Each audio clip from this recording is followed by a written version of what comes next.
Capítulo 4. Em seguida, sua espetacular tentativa de suicídio com as pílulas, a navalha afiada e o motor do carro.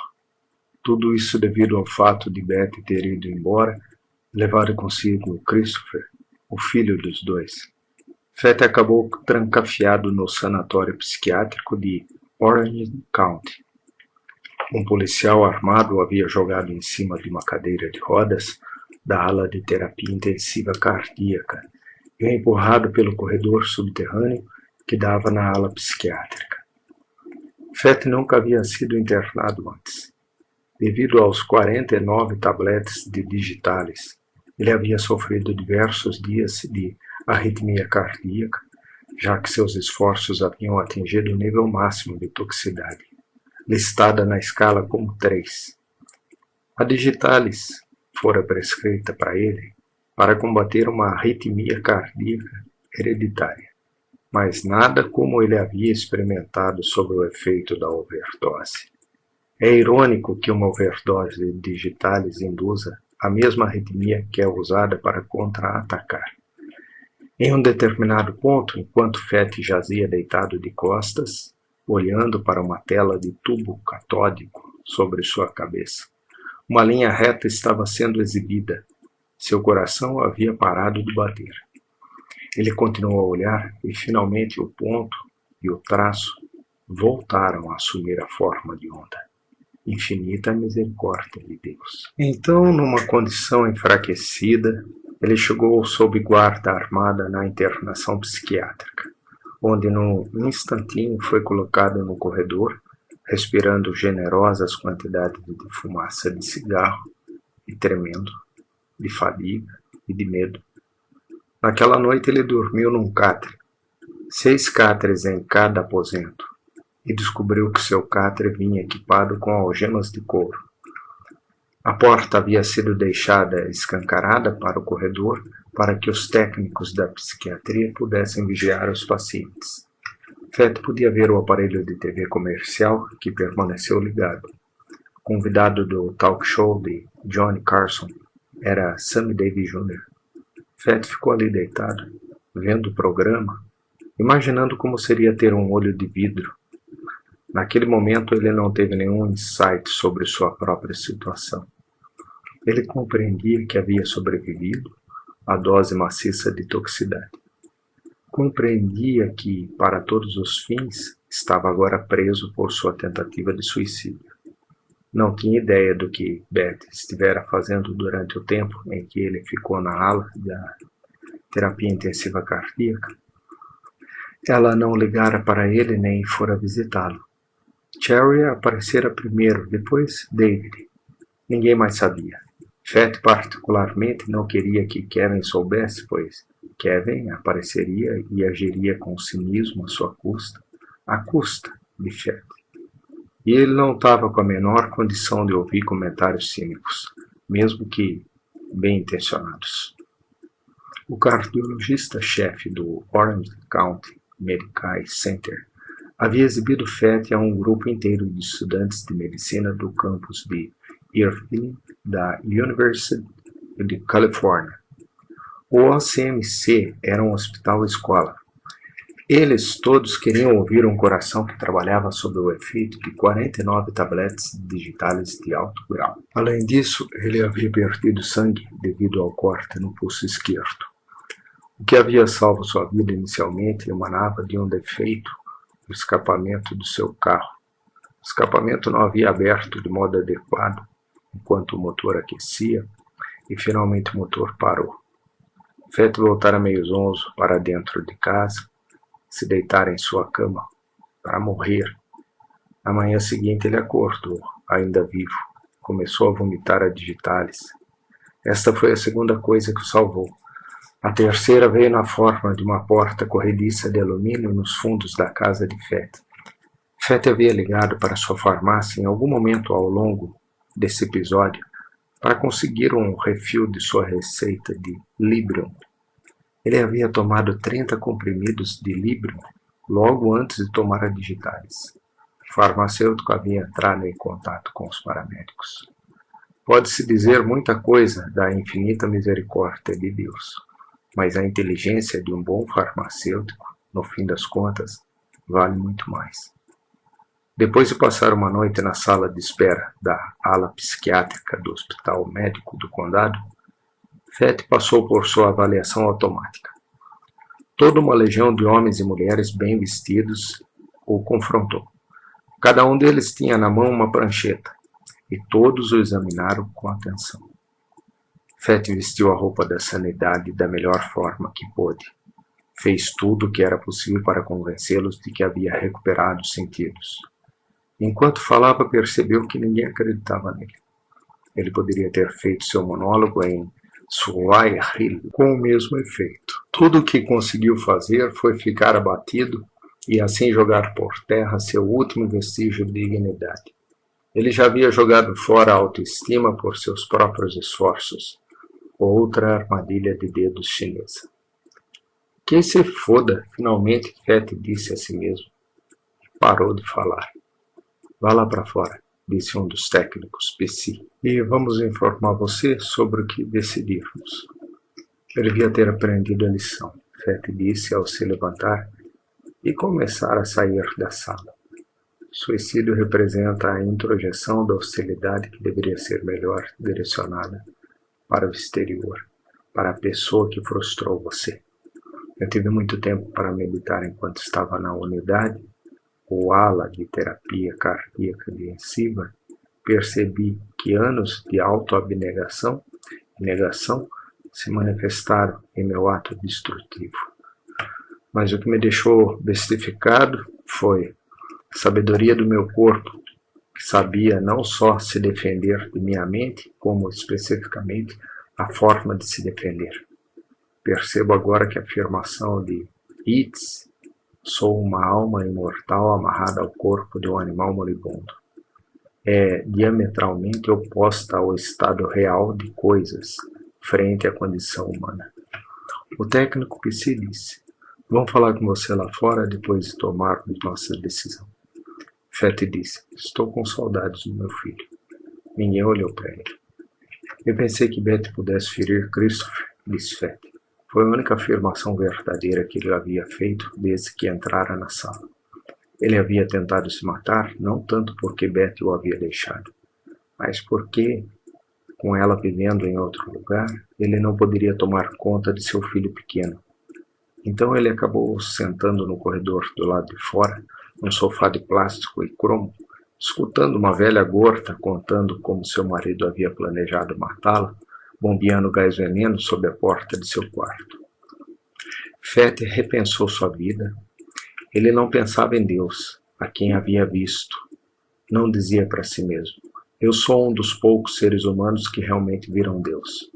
Em vez disso, voltava a pensar em Stefani, que lhe havia feito um pequeno pote de argila, que ele chamava de Ho-Ho, porque, para ele, aquilo parecia com um jarro chinês. Imaginou se Stefani já teria se tornado viciada em heroína naquela altura, ou se estava trancafiada na cadeia, assim como ele estava trancafiado agora, ou se estava morta, ou casada, ou vivendo na neve em Washington, como sempre dissera que faria. O estado de Washington, que ela jamais havia visto, mas sobre o qual sonhava. Talvez todas essas coisas ou nenhuma delas. Talvez ela tivesse ficado aleijada num acidente de carro. Imaginou que Stefani lhe diria se pudesse vê-lo agora, trancado, sem sua esposa e filho, o escapamento de seu carro defeituoso, sua mente toda ferrada. Ele provavelmente teria pensado, puxa, que sorte que eu tenho de estar vivo. Não no sentido filosófico de sorte, mas no sentido estatístico. Ninguém sobrevive a 49 tabletes digitais pura de alto grau. Como regra geral, a dose prescrita de digitais apaga você. A dose prescrita de Fett havia sido fixada em QPD, 4 por dia.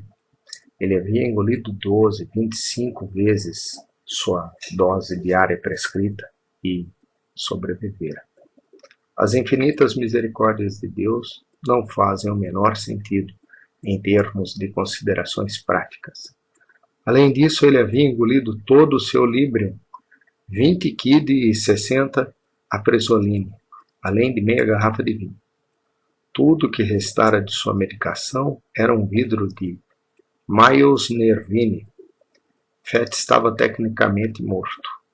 Espiritualmente, ele também estava morto. Ou ele havia visto Deus cedo demais, ou havia visto tarde demais. Em qualquer um dos dois casos, isso não lhe fizera bem algum em termos de sobrevivência. Encontrar o Deus vivo não havia ajudado a equipá-lo para as tarefas da temperança cotidiana, com as quais os homens comuns, não tão favorecidos, precisam lidar. Mas também poderia ser ressaltado, e Kevin já o fizera, que Fett havia realizado mais uma coisa, além de ver Deus. Kevin havia ligado para ele um dia todo animado, tendo nas mãos outro livro de Mircea Eliade. Escute, disse Kevin, você sabe o que Eliade diz sobre o tempo dos sonhos do aborígene australiano? Ele diz que os antropólogos estão errados ao suporem que o tempo dos sonhos é o tempo no passado. Eliade diz que é outro tipo de tempo que está acontecendo exatamente agora, que os aborígenes atravessam e penetram a era dos heróis e seus feitos. Espere, vou ler para você esse pedaço. Um intervalo de silêncio. Caralho, Kevin disse então. Não consigo achar. Mas a maneira como eles se prepararam para isso é por meio do sofrimento de uma dor terrível. É o ritual de iniciação deles. Você estava sentindo muita dor quando teve sua experiência. Você estava com aquele dente do siso doendo e estava... No telefone, Kevin abaixou a voz. Até então ele estivera gritando. Você se lembra, com medo das autoridades pegarem você? Eu estava louco. Fett havia respondido. Eles não estavam atrás de mim. Mas você achou que estavam e ficou tão apavorado que não conseguia dormir de noite. Caralho! Noites a fio. E você passou por uma privação sensorial. Bom, eu fiquei na cama e não conseguia dormir. Você começou a ver cores flutuantes. Kevin tornou a gritar de tanta empolgação. Quando seu cinismo desaparecia, ele ficava maníaco. É o que está descrito no livro tibetano dos mortos. É a viagem que leva ao próximo mundo. Você estava morrendo mentalmente, de estresse e de medo. É assim que é feito. Alcançar a realidade seguinte, o tempo dos sonhos. Naquele momento, Fett estava sentado no sofá de plástico e cromo, morrendo mentalmente. Na verdade, ele já estava mentalmente morto.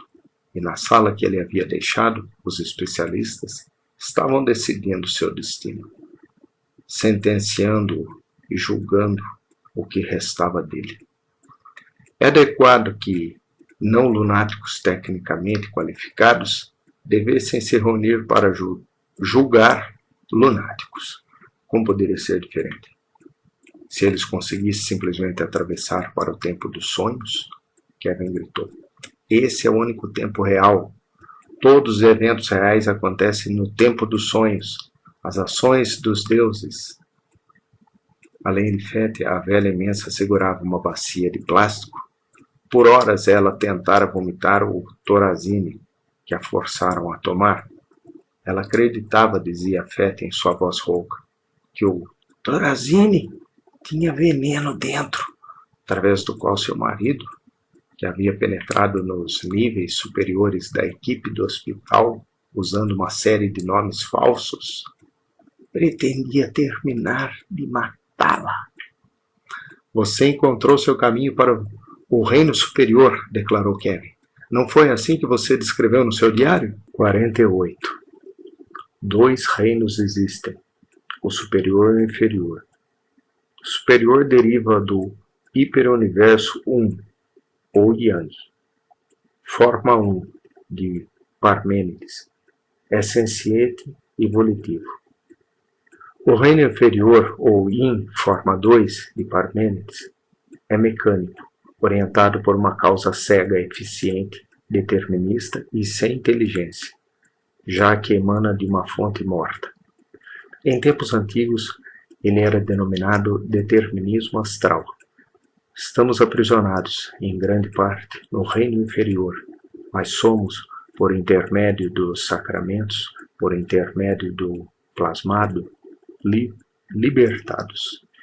Até que o determinismo astral seja quebrado, não estaremos sequer cientes dele. Tão iludidos nos encontramos. O império nunca terminou. Uma garota baixinha, bonitinha, de cabelos pretos, passou silenciosamente por Fete, pela mulher imensa, levando na mão seus sapatos. Na hora do café da manhã, ela havia tentado quebrar uma janela usando os sapatos. E então, ao falhar, derrubou um técnico negro de 2 metros de altura. Agora a garota transmitia a presença de uma calma absoluta. O império nunca terminou. Fete citou para si mesmo. Essa frase específica aparecia vezes sem conta em sua exegese. Ela havia se tornado seu slogan. Originalmente, a frase lhe havia sido revelada em um grande sonho. No sonho, ele era uma criança novamente, procurando revistas raras e antigas de ficção científica em sebos empoeirados, em particular aos todingues. No sonho, ele havia procurado por infindáveis edições esfarrapadas, pilhas e mais pilhas, pela série sem preço intitulada O Império Nunca Terminou. Se ele pudesse encontrar essa série e lê-la, ele saberia tudo. Esse fora o fardo do seu sonho. Antes disso, durante o intervalo, no qual vivenciara a superposição de 2 mundos, ele havia visto não só a Califórnia, Estados Unidos, do ano 1974, como também a Roma antiga. Ele havia discernido dentro da superposição uma gestalt compartilhada por ambos os continuum espaço-temporais. O elemento comum a ambos, uma prisão de ferro negro, isto é aquilo a que o sonho se referia como o império. Ele sabia disso porque, ao ver a prisão de ferro negro, ele a havia reconhecido. Todos viviam nela sem perceber. A prisão de ferro negro era o mundo deles. Quem havia construído a prisão e por quê, ele não sabia. Mas podia discernir uma coisa boa. A prisão estava sob ataque. Uma organização de cristãos, não cristãos comuns como aqueles que iam à igreja todo domingo e rezavam, mas cristãos primitivos e secretos que vestiam mantos cinza claros. Haviam iniciado um ataque à prisão, e com sucesso. Os cristãos primitivos e secretos estavam embevecidos de tanta alegria. Fete, em sua loucura, compreendia o motivo da alegria deles. Daquela vez, os cristãos primitivos, secretos, de mantos cinza claros, tomariam a prisão, e não o contrário. Os feitos dos heróis, no tempo do sonho sagrado, o único tempo, segundo os aborígenes, que era real. Um dia, num romance barato de ficção científica, Fete havia encontrado uma descrição perfeita da prisão de ferro negro, mas ambientada no futuro distante. Então, se você fizesse uma sobreposição do passado, Roma Antiga, sobre o presente, a Califórnia, do século XX, e fizesse uma sobreposição do mundo do futuro distante, de O Androide chorou sobre isso, você teria o Império, a prisão de ferro negro, como a constante supra ou transtemporal. Todos que já viveram um dia foram literalmente cercados pelas muralhas de ferro da prisão. Todos estavam do lado de dentro, nenhum deles sabia, a não ser pelos cristãos secretos de mantos cinza claros. Isso também tornava os cristãos secretos supra ou transtemporais, o que significa que eles estão presentes em todos os momentos, uma situação que Fete não conseguia assimilar. Como que eles poderiam ser primitivos, mas no presente e no futuro? E se eles existiam no presente, por que ninguém conseguia vê-los? Por outro lado, por que é que ninguém conseguia ver as muralhas da prisão de ferro negro que cercava a todos, incluindo ele próprio, por todos os lados? Por que essas forças, antitéticas emergem para a palpabilidade somente quando o passado, o presente e o futuro, de algum modo, por seja qual for o motivo, se sobrepõem?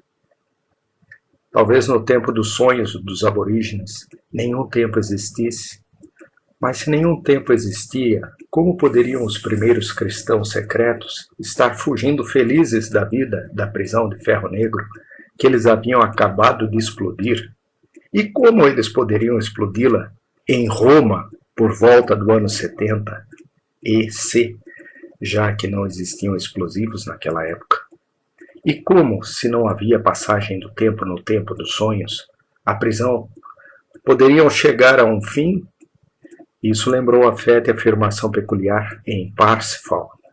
Vede, meu filho, aqui o tempo se transforma em espaço. Durante sua experiência religiosa, em março de 1974, Fete havia visto um aumento do espaço, metros e metros de espaço estendendo-se até as estrelas.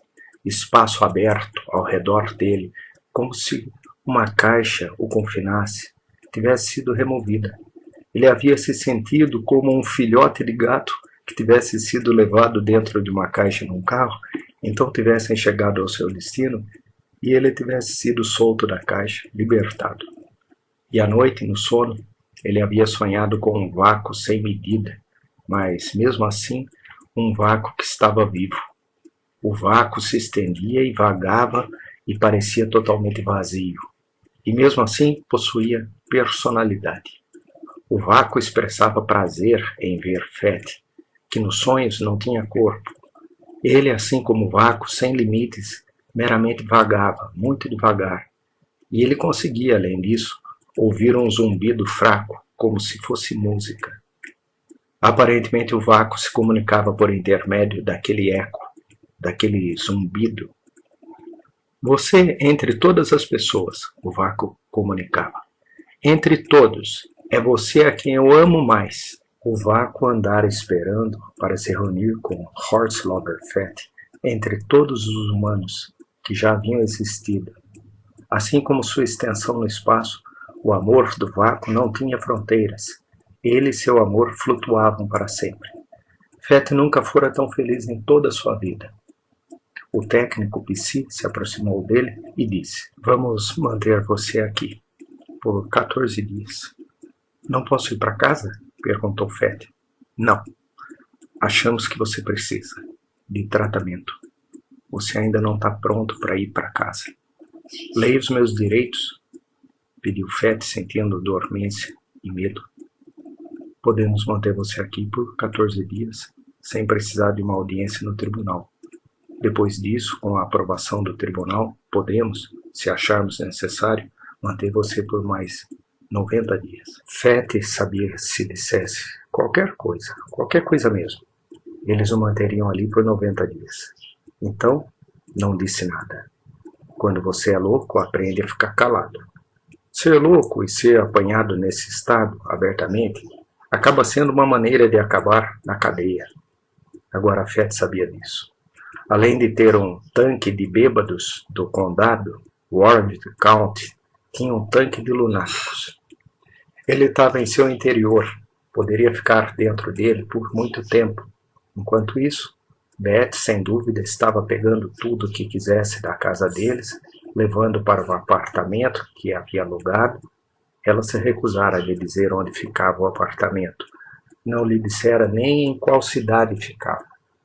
Na verdade, embora Fete não soubesse disso, na época, devido à sua própria loucura, ele havia permitido que o pagamento de sua casa atrasasse, bem como o de seu carro. Ele não havia pago a conta de luz nem a conta telefônica. Beth, perturbada com o estado mental e físico de Fete, não podia ser forçada a assumir os problemas maciços que Fete havia criado. Então, quando Fete saiu do hospital e voltou para casa, encontrou um aviso de execução da hipoteca. Seu carro não estava mais lá, a geladeira estava vazando água, e quando tentou usar o telefone para pedir ajuda, ele estava tenebrosamente silencioso. Isso teve o efeito de erradicar o restante de moral que ele ainda tinha, E ele sabia que era tudo sua própria culpa. Era o seu karma. Naquele exato instante, Fett não sabia dessas coisas. Tudo o que ele sabia era que havia sido internado em um sanatório psiquiátrico por um mínimo de 2 semanas. Além disso, ele havia descoberto mais uma coisa com os outros pacientes. O Orange County cobraria dele sua estada no sanatório. Na verdade, o total de sua conta, incluindo a parte que cobria seu tempo na aula de terapia cardíaca intensiva, chegava a $2.000. Fett havia ido para o hospital do condado em primeiro lugar porque não tinha dinheiro para ser levado a um hospital particular. Então agora ele havia aprendido mais uma coisa a respeito de ser louco. Não só isso faz você ser preso, como também lhe custa um bocado de dinheiro. Eles podem cobrar dinheiro de você por ser louco. E se você não pagar, ou não puder pagar, eles podem processar você. E se um julgamento num tribunal for feito contra você e você não puder comparecer, eles podem trancafiar você novamente por desacato ao tribunal. Quando você para pensar que a tentativa original de suicídio de Fett havia emanado de um profundo desespero, a magia de sua situação atual, o glamour, alguma coisa havia desaparecido. Além dele no sofá de plástico e cromo, a velha imensa continuava a vomitar sua medicação na bacia de plástico, fornecida pelo hospital para essas coisas. O técnico psi pegara Fett pelo braço para levá-lo até a ala, onde ficaria confinado durante as próximas 2 semanas. Eles a chamavam de Ala Norte. Sem protestar, Fett acompanhou o técnico psi para fora da ala de recepção, atravessando o hall e entrando na ala norte, onde mais uma vez a porta foi trancada atrás dele. Caralho! Fett disse para si mesmo. O técnico psi escoltou Fett até seu quarto, que tinha 2 leitos em vez de 6 cáteres, e depois levou Fett até uma salinha para preencher um questionário. Isso só vai levar alguns minutos, disse o técnico psi. Na salinha havia uma garota em pé, uma garota mexicana, troncudinha, com uma pele escura e seca e olhos enormes. Olhos escuros e tranquilos. Olhos que pareciam piscinas de fogo. Fett parou onde estava quando viu os olhos enormes, tranquilos e flamejantes da garota. A garota segurava uma revista aberta em cima de um aparelho de TV. Ela exibia um desenho tosco impresso na página. Uma imagem do Reino da Paz. A revista, Fett percebeu, era a Sentinela. Garota que sorria para ele era a testemunha de Jeová. Garota disse em um tom de voz gentil e moderado, para Fett, e não para o técnico psi. O Senhor, nosso Deus, preparou para nós um lugar para viver, onde não haverá dor nem medo. E sabe o que mais? Os animais convivem em alegria, o leão e o cordeiro. Como nós conviveremos, todos nós, amigos que amam uns aos outros, sem sofrimento nem morte, para sempre. E sempre com nosso Senhor Jeová, que nos ama e jamais nos abandonará. Façamos o que fizermos. Debbie, por favor, sai do vestíbulo, disse o técnico psi. Ainda sorrindo para Fett, a garota apontou para uma vaca e um cordeiro no desenho tosco. Todas as feras, todos os homens, todas as criaturas vivas, grandes e pequenas, se regozijando no calor do amor de Jeová. Cristo Jesus está conosco hoje. Então, fechando a revista, a garota, ainda sorrindo, mas agora em silêncio, saiu da sala. Desculpe por isso, o técnico psi disse para Fett. Putz! Fett disse, mystificado. Ela aborreceu você? Desculpe. Ela não deveria estar com aquele tipo de literatura. Alguém deve ter contrabandeado aqui para ela. Fett disse, tudo bem. Ele percebeu que isso o incomodava. Vamos anotar essas informações, o técnico psi disse, sentando-se com sua prancheta e sua caneta. A data do seu nascimento. Seu idiota, pensou Fett. Seu babaca idiota. Deus está aqui no seu sanatório psiquiátrico, caralho. E você nem sabe. Você foi invadido e nem sequer sabe disso. Ele sentiu alegria. Lembrou-se do registro 9 da sua exegese. Ele viveu há muito tempo, mas ainda está vivo. Ele ainda está vivo, pensou Fett. Depois de tudo o que aconteceu, depois das pílulas, depois do pulso cortado, depois do escapamento do carro, depois de ter sido internado, ele ainda está vivo. Depois de alguns dias, o paciente de quem ele mais gostava naquela ala era Doug, um grande, jovem e deteriorado hebefrênico, que nunca vestia roupas cotidianas, mas usava simplesmente uma tala hospitalar aberta nas costas. As mulheres da ala lavavam, cortavam e penteavam os cabelos de Doug, porque ele não possuía a capacidade de fazer essas coisas por conta própria. Doug não levava sua situação a sério, a não ser quando todos eles eram acordados para o café da manhã. Doug cumprimentava Fett com terror. A sala de TV tem demônios lá dentro, Doug sempre dizia, toda manhã. Estou com medo de entrar lá. Você sente isso? Eu sinto isso até quando passo perto dela. Quando todos faziam seus pedidos para o almoço, Doug escrevia, lavagem. Estou pedindo lavagem, ele disse para Fett. Eu estou pedindo terra, disse Fett. No escritório central, que tinha paredes de vidro e uma porta trancada, a equipe observava os pacientes e fazia anotações. No caso de Fett, foi anotado que, quando os pacientes jogavam cartas, o que levava metade do tempo deles, já que não existia terapia. Fett nunca entrava no jogo. Os outros pacientes jogavam pôquer e 21, enquanto Fett ficava sentado ali, perto, lendo.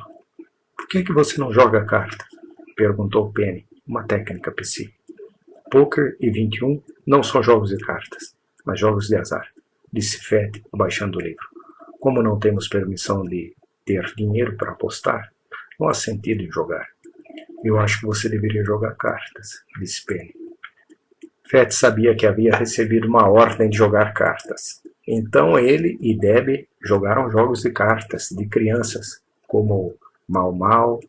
Eles jogaram Mau Mau por horas.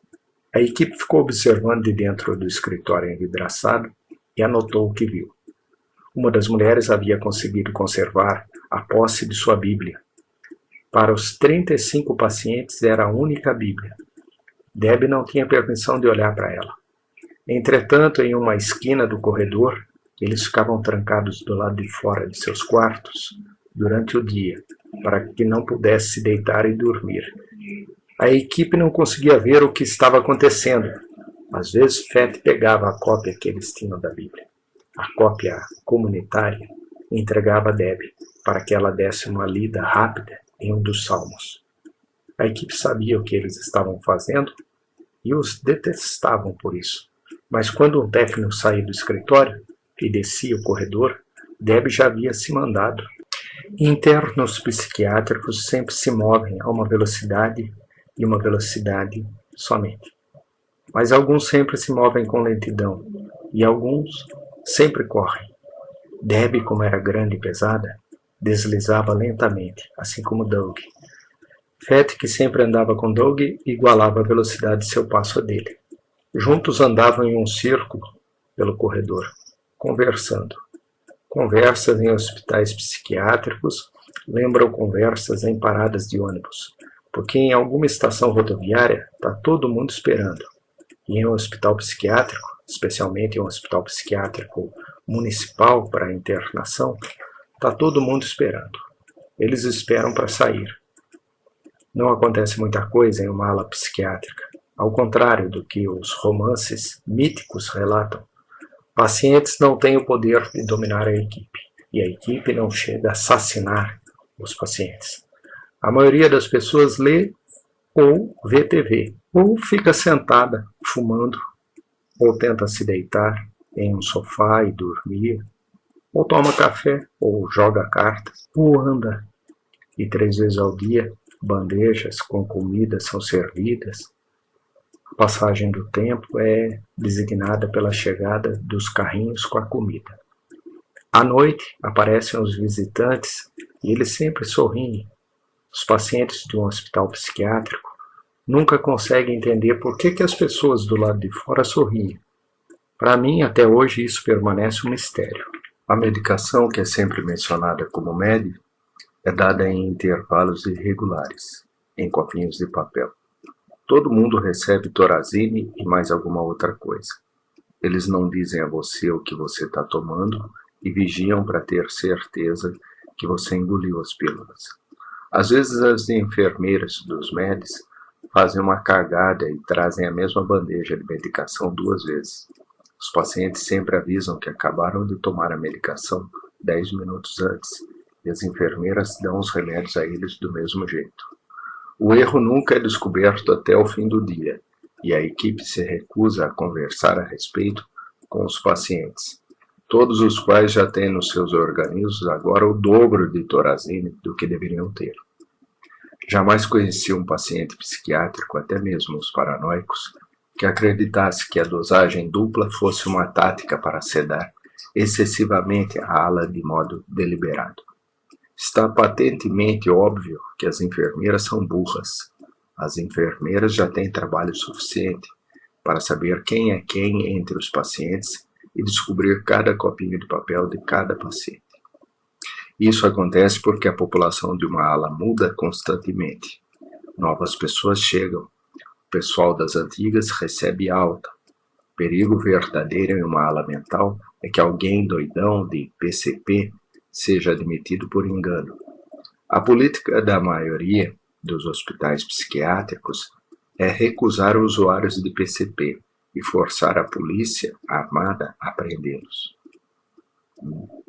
A polícia armada tenta constantemente forçar usuários de PCP aos pacientes e equipes desarmadas de hospitais psiquiátricos. Ninguém quer lidar com um usuário de PCP, por bons motivos. Os jornais relatam constantemente como um freak de PCP, trancado em uma ala em algum lugar qualquer, arrancou o nariz de outra pessoa a mordidas, ou arrancou seus próprios olhos. Fett foi poupado disso. Ele nem sequer sabia que esses horrores existiam.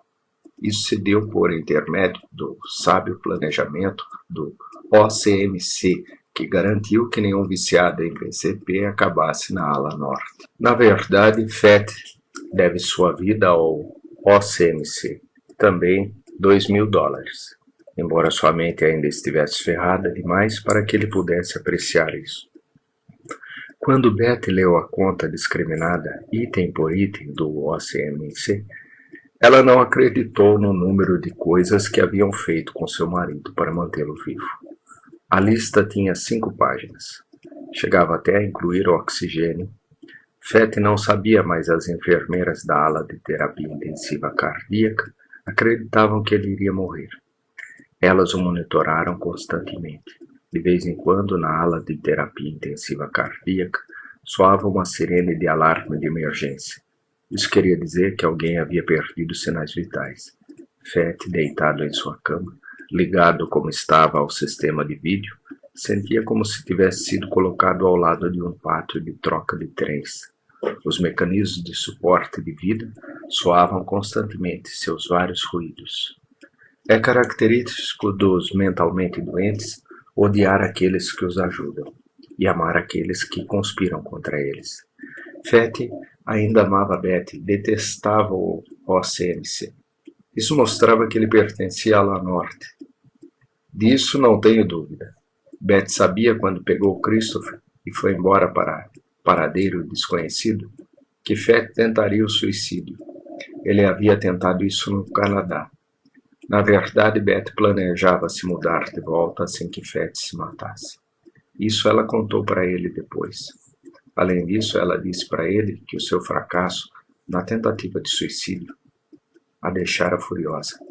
Quando ele perguntou a ela o que a havia deixado furiosa, Beth respondeu: "Você demonstrou mais uma vez sua incapacidade de fazer qualquer coisa. A distinção entre sanidade e insanidade é mais estreita que o fio de uma navalha, mais afiada que os dentes de um perdiqueiro e mais ágil que uma gazela. Ela é mais difícil de vislumbrar do que o mais sutil fantasma. Talvez ela nem sequer exista. Talvez seja mesmo um fantasma. Ironicamente, Fett não havia sido jogado na internação do sanatório por ser louco, embora ele fosse. O motivo, tecnicamente, consistia na lei do perigo para si mesmo. Fett constituía uma ameaça ao seu próprio bem-estar, uma acusação que podia ser feita a muitas pessoas. Na época em que ele vivia na ala norte, e uma série de testes psicológicos lhe foram administrados. Ele passou em todos, mas, por outro lado, teve o bom senso de não falar em Deus. Embora houvesse passado em todos os testes, Fett fingira em todos. Para passar o tempo, ele ficou desenhando sem parar figuras dos cavaleiros alemães que Alexander Nevsky havia traído para o gelo, seduzido para suas mortes. Fett se identificava com os cavaleiros teutônicos de armaduras pesadas, máscaras com fendas para os olhos e chifres de vaca, se projetando de cada lado. Ele desenhava cada cavaleiro carregando um enorme escudo e uma espada desembainhada. No escudo, Fett escreveu In Hoc, signo Vinces, que ele leu em um maço de cigarros, significava: com este sinal vencerás. O sinal assumiu a forma de uma cruz de ferro. Seu amor por Deus havia se transformado em raiva, uma raiva obscura. Ele tinha visões de Christopher correndo por um campo gramado, as pontas de seu casaquinho azul voejando atrás dele. Christopher correndo e correndo. Sem dúvida aquele era o próprio Horse Lover Fett correndo, a criança dentro dele, de qualquer modo, correndo, fugindo de alguma coisa tão obscura quanto a sua raiva. Além disso, ele escreveu diversas vezes: Dico per Spiritum Sanctum, Haec veritas est, min credi et mecum in a aeternitate vivebis. Registro 28. Isso quis dizer: falo por intermédio do Espírito Santo. Esta é a verdade. Crede em mim e viverás comigo na eternidade. Certo dia, em uma lista de instruções impressas afixada na parede do corredor, ele escreveu: Ex Deo Naximur in Jesu mortimur per Spiritum Sanctum revivissimus. Dowg lhe perguntou o que significava aquilo. De Deus nascemos, traduziu Fett. Em Jesus morremos. Pelo Espírito Santo voltamos a viver. Você vai ficar aqui 90 dias, disse Dowg. Certa vez, Fett encontrou um aviso postado que o fascinou. A nota estipulava o que não podia ser feito em ordem de importância descendente. Perto do topo da lista, todas as pessoas a quem pudesse interessar receberam um aviso. Ninguém deverá retirar os cinzeiros da ala. E mais abaixo a lista dizia: lobotomias frontais não serão realizadas sem o consentimento por escrito do paciente. O certo devia ser pré-frontais, disse Dowg e acrescentou o pré. Como é que você sabe disso? Perguntou Fett. Existem duas maneiras de saber, disse Dowg.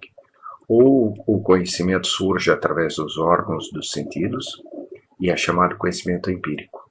Ou ele surge dentro da sua cabeça e é chamado de a priori. Dowg escreveu na nota: se eu trouxer de volta os cinzeiros, posso fazer minha pré-frontal? Você vai ficar aqui 90 dias, disse Fett. Fora do prédio, a chuva desabava. Estava chovendo desde que Fett chegara à ala norte. Se ele ficasse em pé em cima da máquina de lavar da lavanderia, poderia enxergar por entre as barras de uma janela que dava para o estacionamento. As pessoas estacionavam seus carros e depois corriam debaixo da chuva. Fett ficou feliz por estar na ala, do lado de dentro.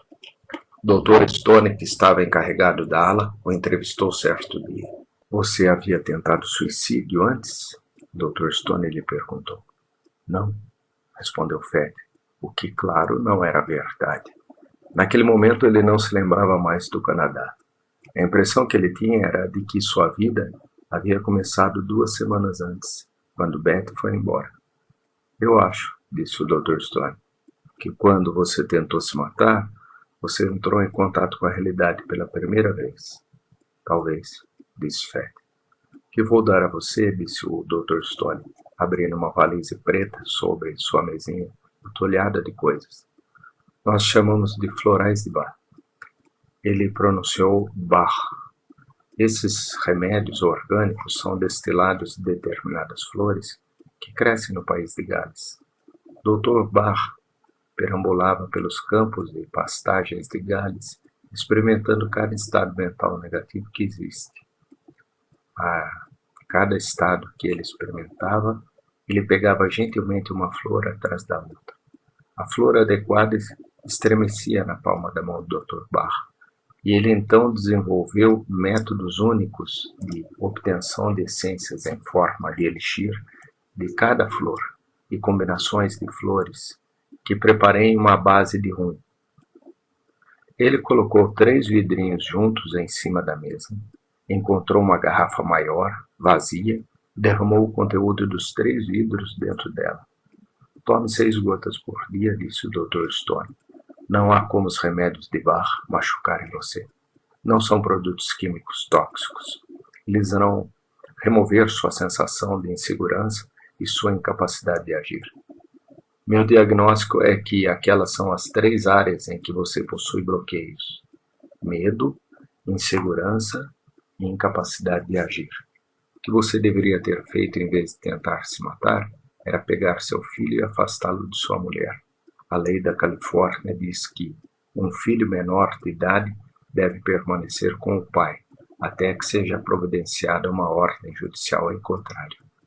E aí você deveria ter batido de leve em sua esposa, com um jornal enrolado ou com uma lista telefônica. Obrigado, disse Fett, aceitando a garrafa. Ele podia ver que o Dr. Stone era totalmente louco, mas de um modo bom. Dr. Stone era a primeira pessoa na ala norte, fora os pacientes, que havia conversado com ele como se fosse humano. Você tem muita raiva dentro de você, disse o Dr. Stone. Vou lhe emprestar um exemplar do Tao Te Ching. Você já leu Lao Tse? Não, admitiu Fett. Deixe-me ler para você essa parte aqui, disse o Dr. Stone. Ele leu em voz alta. Sua parte superior não é estonteante. Sua parte inferior não é obscura. Pouco visível, ela não pode ser nomeada e retorna ao que não tem substância. Isto se chama a forma que não tem forma, a imagem que não tem substância. Isto se chama indistinto e sombrio. Suba até ela e você não verá sua cabeça. Vá para trás dela e você não verá sua parte traseira. Ao ouvir isso, Fett se lembrou dos registros 1 e 2 de seu diário. Ele os citou, de memória, para o Dr. Stone. Uma mente existe, mas sob ela 2 princípios combatem. A mente deixa entrar a luz e depois as trevas. Em interação, assim o tempo é gerado. Ao final, a mente confere a vitória à luz. O tempo cessa e a mente está completa.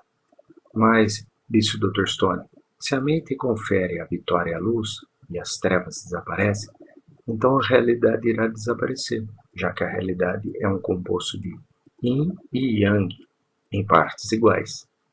Yang é a forma 1 de Parmênides, disse Fett.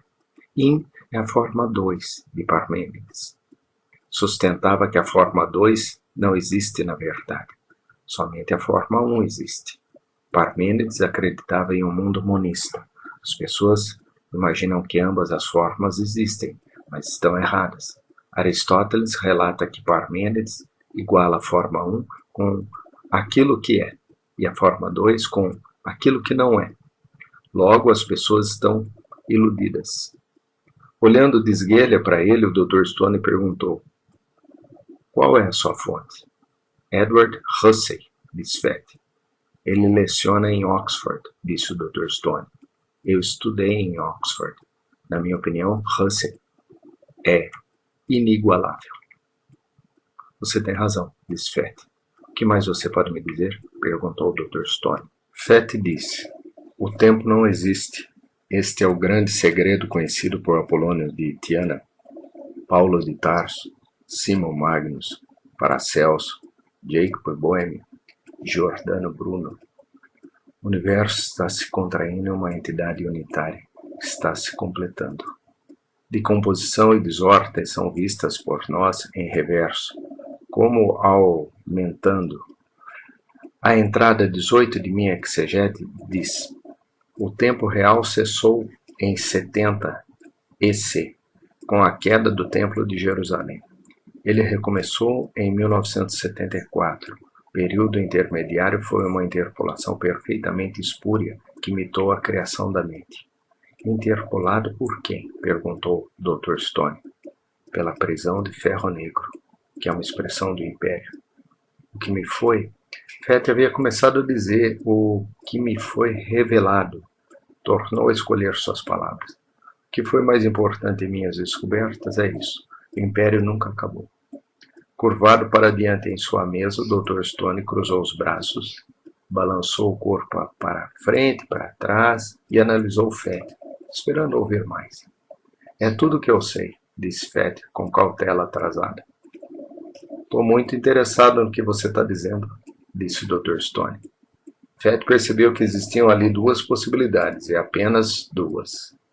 Ou o Dr. Stone era inteiramente louco, não apenas louco, mas totalmente. Ou então, de forma profissional e excelente, ele havia conseguido com que Fett conversasse. Ele havia atraído Fett para fora. E agora sabia que Fett era totalmente maluco. O que significava que Fett podia esperar tranquilamente uma visita ao tribunal em 90 dias. Esta é uma triste descoberta. Os que concordam com você são loucos. Os que não concordam com você são os que detêm o poder. Estas foram as descobertas gêmeas que agora passavam pela cabeça de Fett. Ele decidiu ir até o fim com tal Dr. Stone, o registro mais fantástico de sua exegese. Registro número 24, disse Fett. Em forma adormecida de semente, como informação viva, plasmado adormecido na biblioteca enterrada de códices em Xenoboscion, até... O que é Xenoboscion? Interrompeu o Dr. Stone. Nag Hammadi. A biblioteca dos gnósticos. Dr. Stone concordou com a cabeça. Descoberta e lida em 1945, mas jamais publicada. Informação viva? Seus olhos se fixaram em Fett numa análise intensa. Informação viva. Ele repetiu, e então disse. O Logos. Fett estremeceu. Sim, disse o Dr. Stone. O Logos seria informação viva, capaz de se replicar. De se replicar não por meio de informação, disse Fett. Na informação, mas como informação. Foi isso que Jesus quis dizer quando falou elipticamente da semente de mostarda, que ele disse, cresceria e se tornaria uma árvore grande o bastante, para que as aves do céu se abrigassem à sua sombra. Não existe árvore de mostarda, concordou o Dr. Stone. Então Jesus não poderia ter dito isso literalmente. Isso se encaixa com o pretenso tema secreto de Marcos, o de que ele não queria que gente de fora soubesse a verdade. Você sabe? Jesus previu não somente sua própria morte, mas a de todos. Fett hesitou. Homoplasmados. Este é um ser humano com o qual o plasmado cruzou. Simbiose interespécie, como informação viva. O plasmado viaja subindo o nervo óptico de um humano até o corpo pineal. Ele usa o cérebro humano como um hospedeiro feminino. Dr. Stone grunhiu e se contorceu violentamente, no qual se replica em sua forma ativa, disse Fett. Os alquimistas herméticos sabiam disso em teoria, a partir de textos antigos, mas não conseguiam duplicar isso, pois não conseguiam localizar o plasmado enterrado adormecido. Mas você está dizendo que o plasmado, o Logos, foi enterrado em Nag Hammadi? Sim, quando os códices foram lidos. Você tem certeza de que não estava em forma adormecida de semente em Kimara, na caverna 5? Bem, Fett disse, sem ter muita certeza. De onde o plasmado veio originalmente? Depois de uma pausa, Fett respondeu. De outro sistema estelar. Você gostaria de identificar esse sistema estelar? Sirius, disse Fett. Então você acredita que o povo de Dogon, do Sudão Ocidental, é a fonte do cristianismo? Eles usam o sinal do peixe, disse Fett, para Nomo, o gêmeo bondoso, que seria a forma 1 ou Yang. Certo, disse Fett. E Urubu é a forma 2. Mas você acredita que a forma 2 não existe. Nomo precisou destruí-la, disse Fett. É o que o mito japonês estipula, de certa forma, disse o Dr. Stone. O mito cosmogônico deles. O gêmeo fêmea morre dando à luz o fogo. Então ela desce para baixo da terra. O gêmeo macho vai atrás dela para restaurá-la, mas a encontra em decomposição e parindo monstros. Ela o persegue e ele a encerra dentro da terra. Surpreso, Fett disse: ela está em decomposição e mesmo assim ainda dá à luz? Somente a monstros, disse o senhor Dr. Stone. Por volta dessa época, duas novas proposições entraram na cabeça de Fett, devido a essa conversa particular.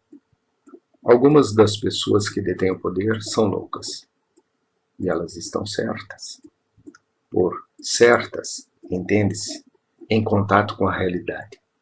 Fett havia revertido de volta ao seu insight mais tenebroso, o de que o universo e a mente por trás dele, que o governa, são ambos totalmente irracionais. Ele ficou imaginando se deveria mencionar isso para o Dr. Stone, que parecia compreender Fett melhor do que qualquer outra pessoa, durante toda a vida de Fett. Dr. Stone, ele disse, existe uma coisa que eu gostaria de perguntar ao senhor. Quero a sua opinião profissional. Diga lá. Será que o universo poderia ser irracional? Você quer dizer, não guiado por uma mente? Sugiro que você consulte Xenófanes. Claro, disse Fett. Xenófanes, de Colafão. Um Deus existe, de nenhuma maneira igual às criaturas mortais, ou em forma corporal, ou no pensamento de sua mente. O todo dele vê, o todo dele pensa, o todo dele ouve. Ele fica sempre sem movimento no mesmo lugar. Não está certo? Adequado, corrigiu o Dr. Stone. Não é adequado que ele deva se mover, ora desse jeito, ora de outro. É a parte importante, o fragmento 25.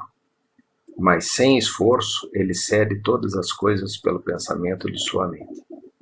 Mas ele poderia ser irracional, disse Fett. Como saberíamos? Todo o universo seria irracional. O Dr. Stone perguntou, comparado a quê? Nisso Fett não havia pensado, mas, assim que ele pensou nisso, percebeu que isso não reduzia o seu medo, só o aumentava. Se todo o universo era irracional, pois era comandado por uma mente irracional, ou seja, louca, espécies inteiras poderiam surgir, viver e perecer sem jamais se dar conta, precisamente pela razão que Stone havia acabado de dar. O Logos não é racional. Fett deduziu em voz alta. O que eu chamo de plasmado. Enterrado como informação nos códices de Nag Hammadi, o que está de volta conosco agora, criando novos homoplasmados, os romanos, o Império matou todos os originais. Mas você disse que o tempo real cessou em 70 EC, quando os romanos destruíram o templo. Logo ainda estamos em tempos romanos. Os romanos ainda estão aqui. Isso é mais ou menos, Dr. Stone calculou, cerca de 100 EC. Então Fett percebeu que isso explicava a sua dupla exposição. A superposição que ele havia visto da Roma Antiga e da Califórnia, em 1974. Dr. Stone havia solucionado isso para ele. O psiquiatra, encarregado de tratá-lo para sua loucura, havia ratificado. Agora Fett jamais fugiria da fé em seu encontro com Deus. Dr. Stone havia pregado com força no lugar.